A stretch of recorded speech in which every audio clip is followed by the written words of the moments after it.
બે ફિલ્મોની વાત કરવાની છે કલેક્શનની. મોમ તને નહીં સમજાય અને ઉમરોનું પહેલા દિવસનું. મોમ તને નહીં સમજાયનું 15 દિવસનું ટોટલ કલેક્શન કેટલું થયું છે, 15મા દિવસનું કેટલું થયું છે, એના પર ચર્ચા કરીએ.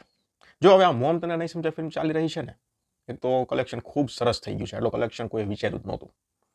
પણ જે નેગેટિવ વાળી આપણે વાત ચાલતી હતી, નેગેટિવ પબ્લિસિટી વાળી, એમાં એક ભાઈનું નામ મારી સામે આવ્યું છે. પણ હવે આમાં છે એવું કે બંને પક્ષકારોને આપણે સાંભળીએ નહીં ને બંને પક્ષકારોને આપણને પક્ષ જાણવા ન મળે ત્યાં સુધી આપણે કોઈ એક પક્ષ તરફથી બોલાય નહીં. ખબર છે કે નેગેટિવ પબ્લિસિટી એ ભાઈ કરી રહ્યા છે, પણ એ ભાઈ પણ શું કામ કરી રહ્યા છે એનું કારણ પણ આપણી પાસે હોવું જોઈએ ને. તો પછી આપણે એ ભાઈ સામે આંગળે ચિંધાય કે ભાઈ હા, પેલો ભાઈ છે ખોટું કરી રહ્યો છે. બની શકે કે એ ભાઈને પણ કંઈક ઇસ્યુ થયો હોય ને એને કંઈક વાંધો હોય એટલા માટે એ નેગેટિવ પબ્લિસિટી પછી કરતા હોય. પણ આ તો આપણી સામે એક પક્ષ આવ્યો છે કે ભાઈ આ વસ્તુ છે. હવે બીજો પક્ષ પણ ન આવે ત્યાં સુધી આપણે કોઈના વિશે કાંઈ ન બોલાય. પણ જે હોય એ નેગેટિવ પબ્લિસિટી, પોઝિટિવ પબ્લિસિટી કંઈ પણ હોય, આ બધી વાતોને સાઈડમાં કરીને આ ફિલ્મે 15 દિવસનું ટોટલ કલેક્શન નેટ 2.5 કરોડ રૂપિયા કરી નાખ્યું છે. અને ગ્રોસ કલેક્શન 2 કરોડ અને 80 લાખ રૂપિયા થયું છે, જે લગભગ કોઈએ નહોતું વિચાર્યું.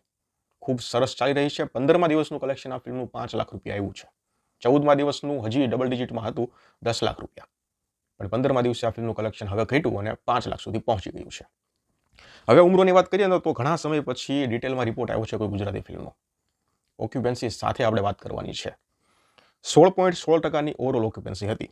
મોર્નિંગ શોમાં 4.97% હતી, આફ્ટરનૂન શોમાં 14.19% હતી, ઇવનિંગ શોમાં 14.36% હતી અને નાઇટ શોમાં 31.11% ઓક્યુપન્સી હતી. એટલે આ પ્રકારની ઓક્યુપન્સી હતી. નાઇટ શોમાં 31%ની ઓક્યુપન્સી શુક્રવારના રોજ હોવી એટલે તમે માની લો કે શનિવાર નાઇટ શોની ઓક્યુપન્સી અને રવિવાર ઇવનિંગ શોની ઓક્યુપન્સી ક્યાં સુધીની હશે. એ તો જ્યારે ડિટેલ રિપોર્ટ આવશે આપણી પાસે ત્યારે આપણે ચર્ચા કરીશું.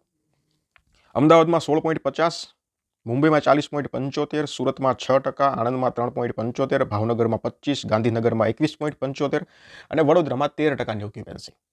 મુંબઈમાં સૌથી વધારે અને ખૂબ સરસ ઓક્યુપન્સી 40%ની ઓક્યુપન્સી હતી. અને પહેલા જ દિવસનું કલેક્શન આપણે પ્રિડિક્શનમાં કીધું હતું કે મિનિમમ 15 લાખ તો ફિલ્મનું કલેક્શન આવવું જ જોઈએ, એનાથી ઓછું તો નહીં જ. મેક્સિમમ આપણે કીધું નહોતું પણ 25 લાખ રૂપિયા નેટ કલેક્શન આ ફિલ્મનું પહેલા દિવસનું આવ્યું છે, જે 2025ની આમ કહો ને તો સૌથી વધારે પહેલા દિવસનું કલેક્શન લાવનારી ફિલ્મ છે. 25 લાખ રૂપિયા ઉમરોનું આવ્યું છે. શનિ અને રવિ હજી આ ફિલ્મના કલેક્શન 20+ તો આવવાના છે, એ વાત પણ કન્ફર્મ છે. તો જોઈએ શું હાલ માહોલ રહે છે આ પહેલા વીકેન્ડનો, પહેલા શનિ રવિનો. પછી આગળ જે કાંઈ થશે ચર્ચા કરતા રહીશું. ધન્યવાદ.